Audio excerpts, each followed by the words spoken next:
Thank you so much for joining us this evening. I know that this is a very strange way of taking stuff in, but we're pretty sure we're all used to it by now.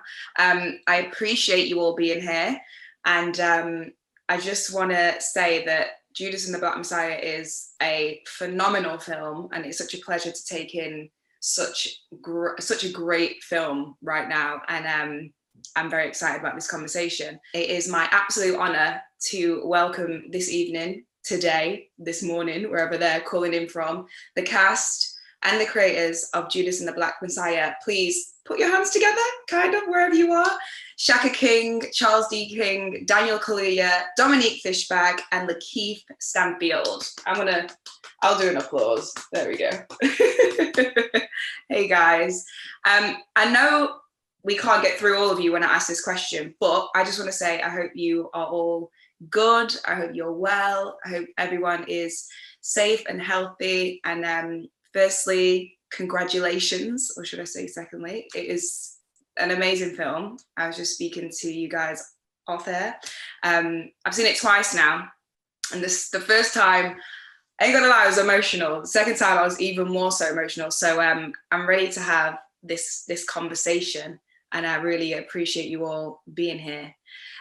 So first off, I wanted to ask you, Shaka, when it came to creating the film, you have mentioned that one of the first things that led you into creating this was the fact that you read Chairman Fred's words or took in his public speaking. But I wanted to know, like, what was that initial feeling, the first thing that you felt? When I read his words. Yeah. I just, to be honest, I have a very kind of specific sense of humor, and I also am a real fan of like wry humor and satire in a lot of ways. And even though what he wasn't saying was satirical, it was so biting. It was so funny to me. I thought that what he said was so intelligent and witty and funny. And the funniest stuff is often the truest stuff. That's why you have your Dave Chappelle's and Richard Pryors of the world who aren't just comedians but sages. Fred Hampton was a tremendous orator, but he was also just an incredible humorist. And so that was one thing that like struck me immediately. It's funny, I feel like probably we're all quite surprised in thinking that, the humor was what sort of drew you in. But that's great, because I can see that now. I understand what you're talking about. I wanted to ask you, Charles, when it came to teaming up with Shaka, teaming up with Ryan and the cast, what was really important to you to enable everyone to embody who they were portraying, physically, emotionally? Did you give them a reading list with things to watch? Well, I was invited on the journey by Shaka and Ryan. So Shaka and Ryan have a long history relationship, going back to when their films first premiered at Sundance, their first films. And then Ryan, after the success of Black Panther, we were talking about Ryan launching this company. And he said, hey, I want to tell this incredible story about Fred Hampton. And I'd be interested in seeing if your company Macro would want to partner with us in doing it. And so given that all three of us are not only, filmmakers and storytellers, but we're also people that care about community activists, I jumped at the opportunity and loved the script. In terms of a reading list, Shaka really is about as well read as anyone I've ever met on anything to do with the movement and Chairman Fred Hampton. And I know that he had a long list that he shared with our brilliant cast, and he can kind of share more about that. But I know that they went very in depth on their character studies, which I think added to the work, the reading list that Shaka had given them, and they could expound upon it. But it's incredible the lengths that they went to in the research on their own to really prepare for those roles. Yeah. Absolutely, 100% to piggyback off of what Charles said. Like, I've done a substantial amount of research, as did my co-writer, Will Burson. And so, we submitted, we gave them sort of a number of, texts and articles to take a look at. But I'll give two examples. One, I'll never forget, the actual William O'Neill interview that you see in the movie. There was a transcript of it that I was, had damn near memorized, but it was really tough to get our hands on the actual footage. You know who got us the actual footage? LaKeith got us the actual footage. So, and then, Daniel can talk about, the own reading that he did on his own, because, I gave him a list of books I've read, and he said, okay, this is great. I've read these, but I want to know what the actual Panther reading list is that they read. So, Daniel can speak to that a little bit more. What did you take in, Daniel? What was it? Chairman Mao, Marcus Garvey, Franz Fanon, just what they were, the ideologies and the philosophies and the concepts that they were reading at that time. Just and from far and wide, it was just such a diverse, like in terms of nationalities and where it was like, I've read so much. I just read so much. Yeah. Read about the Illinois chapter that really gave me an amazing insight of that time and the gang culture of that time, and how that was how that kind of threaded through what the Panther Party was doing, and especially that's a huge thread of Chairman Fred in the film, and him uniting all these different factions. And so I just read it. For me, I wanted to kind of understand the mindset and the thinking and the beliefs before I approached him as an individual. So I go, oh, okay, cool. So then you're, and it just by osmosis, you're not being aware, you're just more alert to, oh yeah, that means this and that means that. So then you just carry yourself a bit differently. And because you need to have 6 weeks of education before you become a fully fledged Panther. And read all the stuff. So I just thought I just did it myself. Wow, deep. I feel like, how long did it take you to kind of like feel that you became Fred Hampton? There was a time when I was like, oh wow, I went to Chicago. I took myself to Chicago. I stepped there for a week, and it was kind of like really focused time. On just like focusing on Fred. It was the first time I really focused on Fred and really took that in. And then it was just kind of like, wow, this is a huge mountain. And I kind of got a hint of it because me and Shaka did like an intensive week, like a year before we shot, and he gave me the speeches and he recorded some footage, and I just like basically performed the speeches to like, it was like 3 or 4 of us. And I just did the speeches and played around and workshopped. And then, but it was kind of like me and Audrey Lacrone, my dialect coach, and we just kind of just drilled it. And I don't know, I just feel, all I was reaching for was basically like, I was watching the footage of Chairman Fred, and I was moved by it. I was just moved by the stuff I was watching. And I was like, I just want to be able to move someone else when they watch me do it in the same way. And so I feel like I'm inhabiting that, the same like energy position, essentially.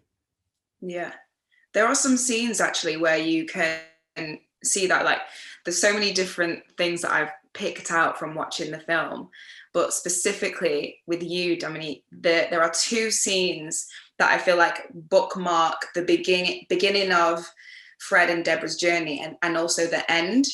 And the first one is when she's with Child and she's watching him speak, and she's emotional, physically crying. And the next one is towards the end of the film. I don't want to, obviously, I hope everyone's watched it. That's in here, but no spoilers.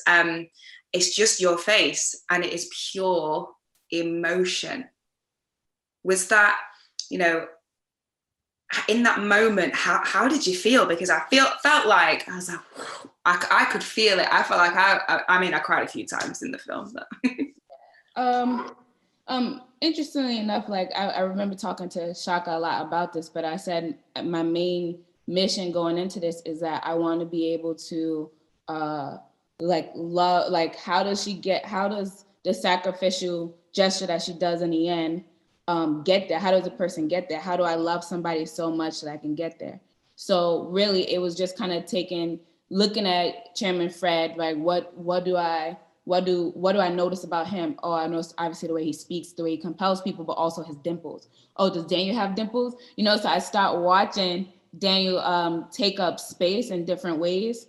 And so by that time, by the end, I felt like it was like the night before we were gonna film this, and my heart was pounding so hard, and I had knots in my stomach, and I'm in a hotel room, and I'm thinking like, what's wrong? And then I realized that my body couldn't tell the difference between that I was acting versus what it believed, because we had gotten so deep in it together. And you know, that was what I asked for. You know, I prayed about that. So can I be a vessel? Can I get to that part? Can I represent this love in that way? And so by that time, it was like I have to actually allow myself to mourn the loss, because it is a loss. Even though I kept telling myself like, Daniel's gonna be okay tomorrow. It's not going to happen. He's going to still be here. But we had a bubble together in Cleveland. We're not going to be like, even now, look at us. We're not even together. You know what I mean? So it was kind of mourning that loss of what we represented, the love that we represented.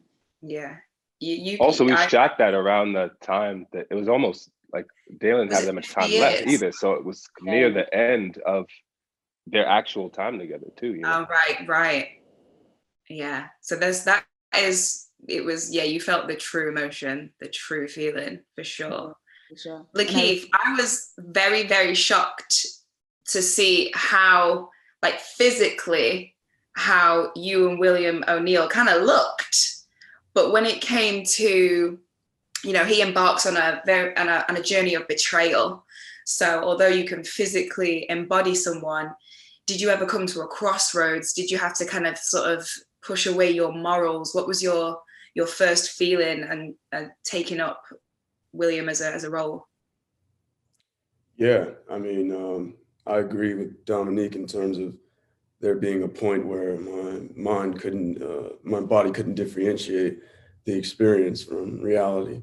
So I was having physical reactions and reacting to what I felt was a betrayal of my own morals within the character, and questioning whether or not I was doing the right thing by even playing this character. Someone that had done something that I found so reprehensible. It was something that I battled with throughout the duration of the shoot, for sure. One of my favorite shots, I know I keep talking about shots, but I just think it's just put together so perfectly, is when William kind of storms out of the headquarters and we just see the whole him slamming the door and getting into the car from the backseat perspective. Dominique, you know what I'm talking about? And I felt so included in that moment. I was like, oh, because we know that he's basically playing two different people. Was that really important? Obviously, this film is told through the eyes of William, about the life of Chairman Fred Hampton and the congregation and the Black Panthers. Was it really important? I suppose this is for either Shaka or Charles. Was it very important for you to kind of like have the audience be in the know, so to speak? Yeah, absolutely. I mean, you know, in a lot of ways, this is a movie about the dangers of being apolitical, and about, you know, not just William O'Neill's, you know, dastardly deeds, but also his immaturity. So you have to sort of pick and choose those moments in the movie to kind of highlight those two things. And, you know, as a criminal, he's an adrenaline junkie. He thrives on manipulating. And, you know, ultimately it's a cautionary tale about how his enjoyment of manipulating others catches up to him. But in order for that to pay off, you have to see the joy in manipulating others. So you see it when he steals the car and he gets away with it and he's on a high. You know, you see it when he manipulates Harmon and Jimmy Palmer, you know, and talks his way out of, you know, their accusations that he's an informant. And you see it in that moment when he is able to sow division within the party, you know, and he's enjoying it, and he's enjoying it, and he's enjoying it. And then, you know, his last moment of manipulation is when he drugs Fred. He doesn't enjoy that shit at all, you know. So you gotta layer those moments in so that when you get to that last one, it's like, oh yeah, that's the knife, you know? Yeah, yeah, for sure. I wanted to go back because you mentioned earlier, Shaka, that LaKeith, you got hold of some footage, and I know that Fred Hampton, Chairman Fred Hampton Jr. was a part of the process. You know, he was a consultant during the filming of the movie. Was that something that you kind of spoke to him about? Was, you know, did you have like a great connection with him personally? You talking about me? Yes, you. Sorry, LaKeith. No, I mean, before the film, not really. It wasn't until we get into the thick of making it that I would have conversations with him really afterward, because I just felt I kind of wanted to keep my distance from everybody and kind of just stay in the zone of it. So I didn't want to get too wrapped up in getting close with the family members who were there helping us throughout the whole time. Yeah, how I got that footage shall remain a secret.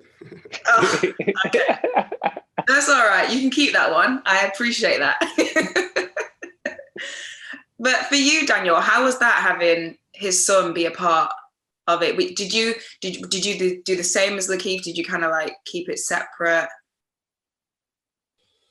I mean, no, we one of the reasons I went to Chicago by myself because I really wanted to meet the family. I really wanted to sit down with the family. I wanted to see them, and on that trip, it couldn't happen. And then we went to Chicago again. Me, Dom, Charles, Shaka, Ryan, everyone, Will Burson, Niger, and we had like a 7-8 hour conversation with Chairman Fred Jr. And I remember, yeah, it was interesting. It was intense, and then that was really. And then I remember on the screen test. It was the first time I dressed as Chairman Fred, and I walked into the studio, and the first person I saw was Chairman Jr. And it was so intense because he never met his dad, you know, and he hugged me. It felt like an hour, you know. It was a really intense time. I can't really describe what that was, but I completely understood it. And it was just incredible to have him a part of it, you know, and Mama Akua, and just have their support, and he would be so supportive of me, and in between takes, but we kind of stayed out of each other's way because it was just intense. You know what I'm saying? So yeah, it was a privilege to have him a part of it, and Mama Akua.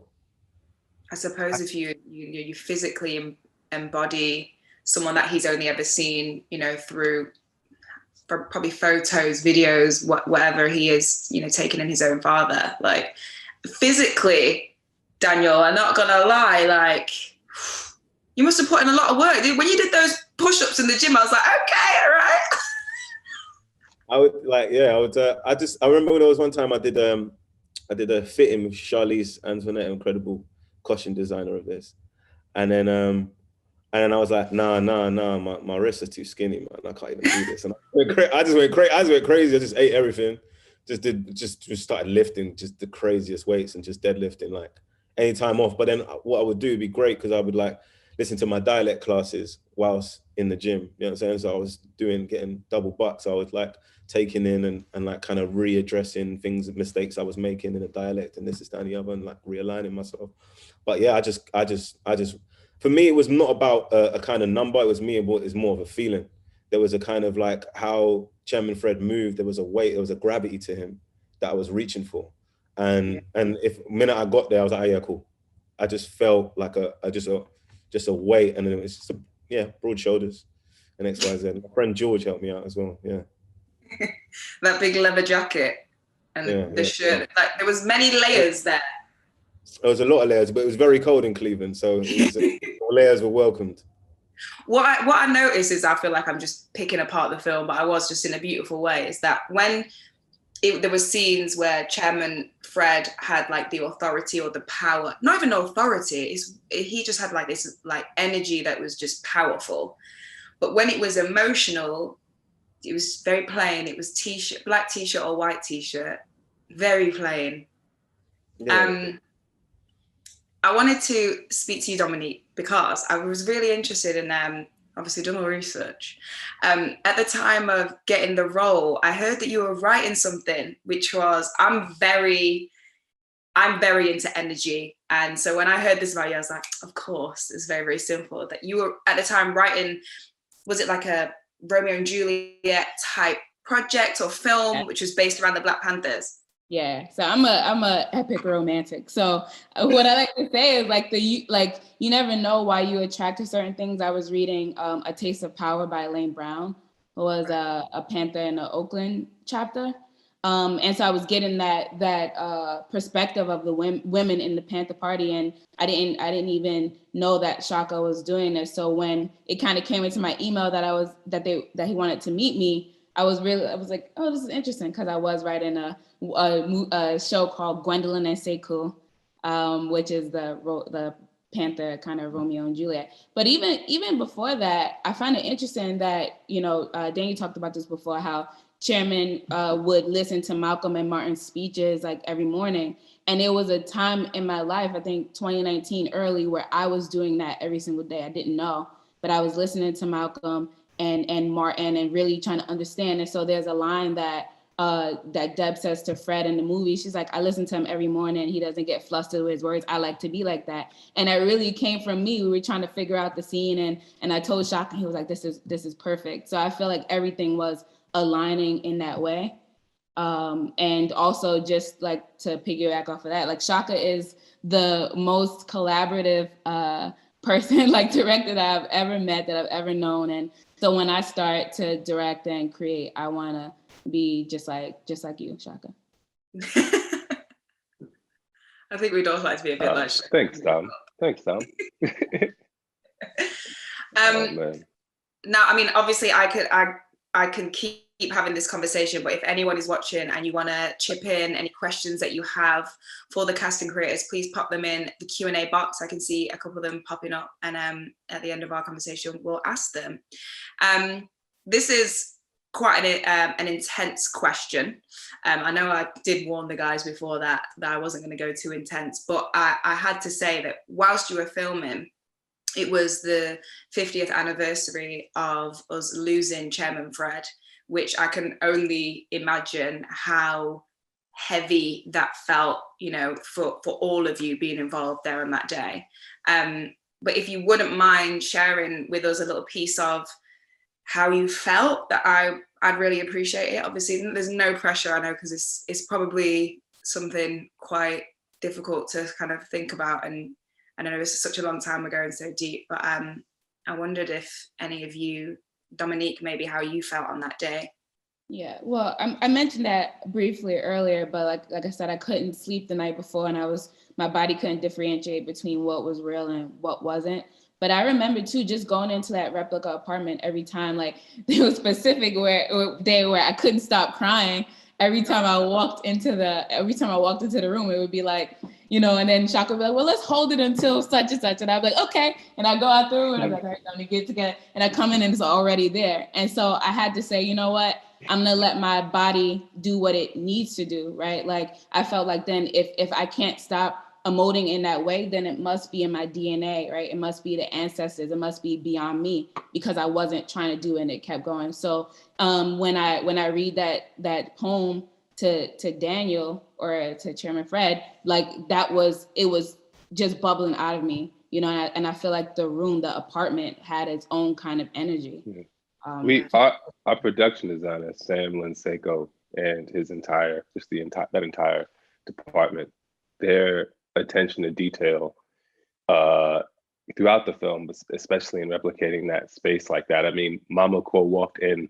I remember Mama Core walking in and it really rocking her. She was like, how did you know that this was there? I mean, down to the articles that were on the wall, and, the Eric Dolphy album cover that you see on the floor when you look at the photograph of his, the bloody mattress, all that stuff was in there. But to go briefly back to your question about the 50th anniversary, the crazy thing is we shot the scene where O'Neill drugs Fred on that day, and LaKeith could talk about his headspace at that time, because it was bananas. Yeah, that would be interesting to know, LaKeith, because you were saying that you kept yourself so distant, you kind of embodying William. How did you feel on that day? Yeah, it was intense. I mean, it was, I feel closely related to the struggle that Fred Hampton went through. And I thought it was really tragic the way it all went down. And I have personal tragedies in my family and life that resemble that. So it was just a lot of things coming at once. Then it happened to be the day, also the anniversary. So it was just a heavy energy, that was just on top of my shoulders. And then I have to be the one that is the catalyst for this murder, handed out by the FBI. And it was just, it was crazy. It was intense. I've never had a more intense moment in my career. It was trippy. It's kind of hard to quantify into words. It was I can imagine. Yeah, just heavy. How long did it, or has it, becoming the role of William, has it changed your path personally in, how you kind of go now to day? Yeah, I suppose there'll be a little bit of this journey with me as I continue on in my career, as long as I continue to rock, because this was just a very landmark exploration. And all these experiences were just invaluable. And, working with all these great, brilliant artists and being able to be inspired by them it inspires me to carry myself a certain way. I really loved watching Daniel and his process and technique. And there's a lot of brilliant things that I'll continue to walk with from this. Yeah, absolutely. So with that being said, we have actually a question, which is kind of similar. It's from someone anonymous. For Daniel, Dominique, and LaKeith, it says, I'll start with you, Daniel, and then if you don't mind, Dominique, following up, and LaKeith. What is your process to become another person? Do you approach all your films with that same process? I think I don't, it's not the same, but I think I have exercises that are like touchstones that are like, I see them as keys to kind of start the exploration. And I do this thing where go through the script, read script like every day, but then I'll go through the script and go, write everything that someone says about you, write everything that you say about everyone else, and write everything that, what's the last one? Everyone says about you, and write everything you say about yourself. And I always felt like the character lives in between what someone says about you and what you say about yourself. And I kind of see it as being decisively ambiguous with my portrayals, in terms of like, okay, cool, I need to mean this but signal that, and so there's, with every line, there's inherent conflict, there's inherent drama, just with my intention, because I am aware of how I'm being perceived, but that's not what, it's just something that kind of comes. But then in terms with this, I probably researched more than I've researched anything ever, and because it was a real person, and it was really kind of, I've never played a real person on screen, and so the boundaries are really defined, and it was quite like, oof, like usually like you create the boundaries when you're playing someone fictional, and because it was quite defined, you're like, oh wow, okay, cool. And then I learned how to use the boundaries as kind of a guide, as opposed to seeing it as a block. And kind of go, okay, cool, then this means that, and that's a decision there, and that's a decision that. So it was a new kind of setup, but I just followed my nose and I just did what I felt like. Cause even I did like opera classes randomly because of how intense the shoot was going to be, in terms of how many speeches I was going to do. And I knew that there was some regards I was doing a play where everyone's in a film, and my breath support, my diaphragm, like my vocal cords need to be tip top shape in order for me to do that. So I sat down with this opera teacher, and then I just sung songs, went through the speeches, and then she really kind of like you need to engage here, you need to engage that, so then I can withstand the toll that doing a speech all day takes, so that was for me. Wow, that process sounds very intense, Daniel. It was a very intense time. And don't think I ain't going to ask you to do an opera song at some point. Not today. Never in your life. It's going to happen. I'll force you. Dominique, how about you? What in answer to the question from someone, which is we're very grateful for. Thank you. What's your process, and has it been very similar? Yeah, well, interesting enough, I like to journal as all of my characters. That's something that I've always done, and I put songs to each scene that they have.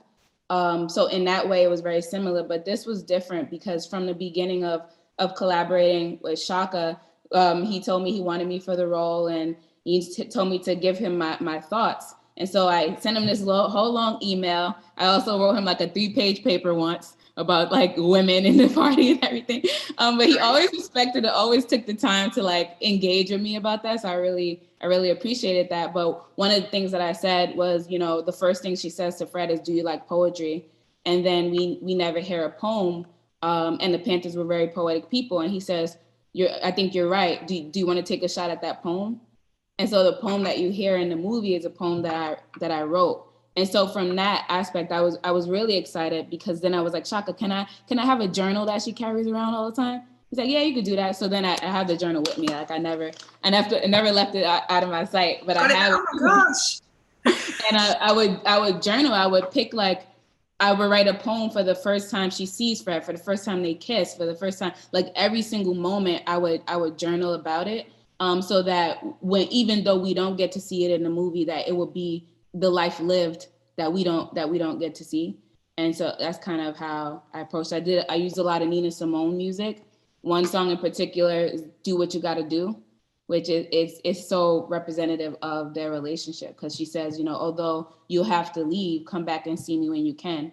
And I think I read a lot of Langston Hughes, and one of the poems, I can't remember the name of it, I have to get back, it's in his book somewhere buried, but he talks about dreams. And I said, well, if Chairman Fred is the dream, he's like the biggest dream. And sometimes when we have big dreams, we don't want to let them go. We don't want people to have them for fear of what they would do. But we know now that if we don't share our dreams, we're not helping humanity. So in that sense, Chairman Fred was the dream, and he was her dream as well. And so she had to surrender and let that dream go. So that's kind of how I worked through it. And I thought I was a hopeless romantic. Oh no, I got you beat. Evidently, yeah, you got trumps for sure. Like, you know, would your process be very different? Because, you know, you said that there was times where you had to just kind of battle with your own personal morals. What's your process? What was your process with William? And I can only imagine it was probably a little bit different, but. Yeah, it was different. I typically have a pretty free-form approach. After having, you know, inundated myself with the materials, the text, and the video long form interview that I had, I just tried to, you know, a lot of it was internal conflict with getting over my judgments of him, or what I thought that he was, or what he did, and coming to terms with the humanity of it. And, you know, a lot of that just meant living in those situations and having really no option in terms of where to go. The story told me that this is the route, and so I just had to play the role, and literally that's just what I did. But yeah, it was a crazy exploration. But every time is different for me. You know, you never know what's going to inspire you. You never know what's going to help add to the character. You never know what's going to be useful. There's some things that my uncles did that I added into O'Neal. Like, he might have some, you know, gestures or some weird shoulder rolls that I got from my uncle or something, you know. So yeah, just taking everything in and just kind of siphoning it through the already very well written character. Yeah. I wanted to ask Charles if there was anything that you have specifically taken away from this experience, and, you know, would you mind sharing that with us? Because I feel like it's very different. You see it from the opposite side. You're seeing it at whatever's being put at us. You know, I would say it's similar to what LaKeith was saying earlier. I mean, it was transformative, and probably for every single one of us involved with this movie, it was a transformative experience. For me, this was the first time as a producer where I actually was on set in a way for a 3-month period of time. You know, the first couple of movies we've been involved in, I was back and forth, you know, maybe there for half the time. But in my prior life, I was more an executive and an agent, you know, behind the scenes. So I never really So this was a transformative experience to be there and to be a part of it every day for that, that 41-day shoot. And, the other thing is what we all kind of put within ourselves to make sure this story was told in the right way. That night that Daniel, Shaka, Dominique, and I, and our exec Nigel and Ryan, we went to Chicago and had that 7-8 hour meeting. And then some of the group left, and then the three of us stayed back with Mother Kua and Chairman Fred to really show some things in terms of our fortitude, in terms of our real commitment to understanding the work that the party does and to understand Chairman Fred and his legacy. There were things like that no life experience could prepare you for that. And it's something that it just has changed me forever in terms of understanding the commitment that it takes to really tell such a compelling story. And frankly, for a production to come together in the way that it did, and for us all in this village to make this movie. And so, I've definitely, my life has been changed for the better from it. And can't wait to be able to, to share this movie with the world, because we all put our heart and soul into it. Absolutely. And a lot has happened since you finished filming. It feels like we are definitely living in a completely different world right now. I believe that we probably are. There are a lot of moments, when people are taking this in, when it hits the big screens, and we can watch it on a big screen, that a lot of us will probably look at and see very parallel as to, what goes on currently today. We're not really looking, yes, it's 1969, but we're not really looking at something completely foreign to us, especially as Black people. So I can only imagine, when you guys have you all watched it within like the last year or so?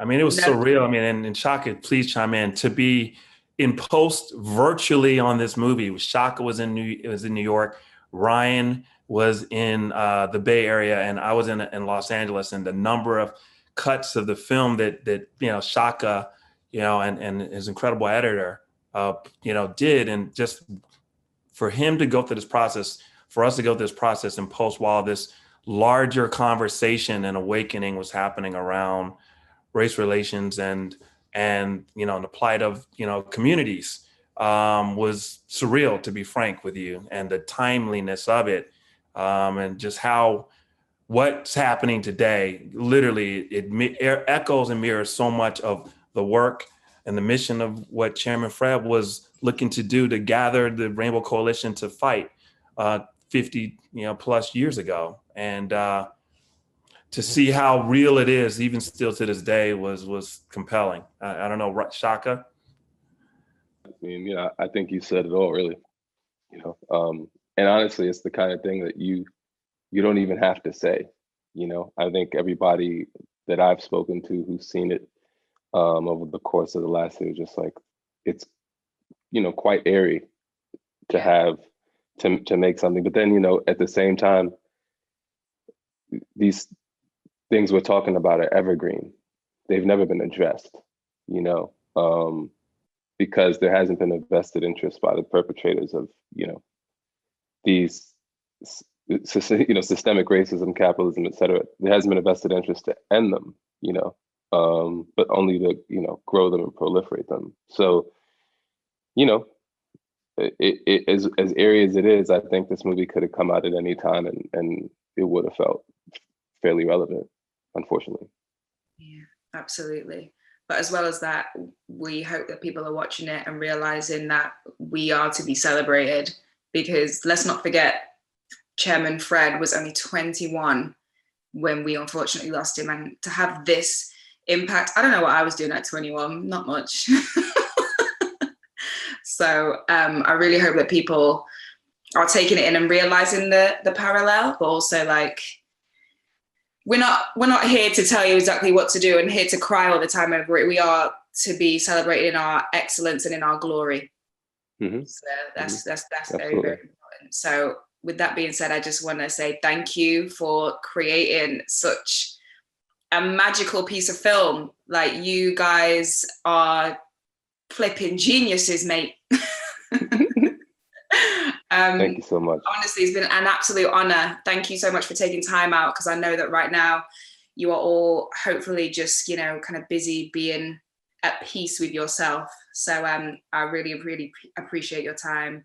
Daniel, LaKeith, Dominique, thank you so much. Charles, Shaka, you, whatever reading list you gave to these lot, I'm gonna need that. LaKeith, okay, you're not gonna tell us where you got the video from. You're probably gonna take that way beyond, but I'll come find it one day. Thank you so much, guys. Thank you. Thank you.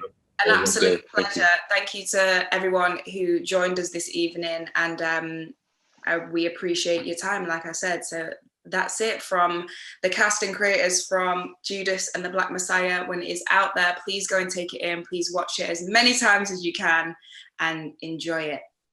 Bye, guys. Bye. Thank you. Bye.